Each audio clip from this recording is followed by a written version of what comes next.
سلام دوستانی عزیز، امروز این موضوع ما درباره گوشت.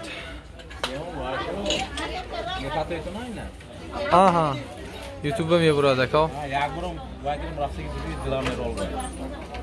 دوستانی عزیز نرخ‌های گوشت 75 سامان 80 سامان و از همه چیزی مهمترین بسیاری آدم دوست می‌دارن و این روغن دنبه میباشد.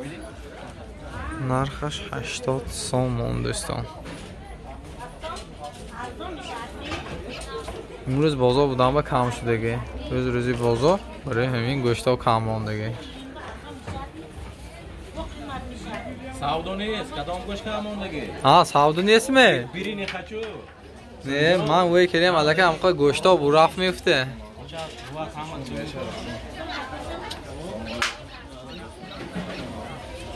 سعودو نبوده است.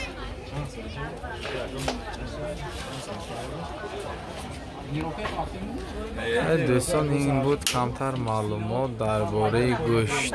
خداخواد نوارای نو به نو پیشکشش میگردیم دوستان عزیز.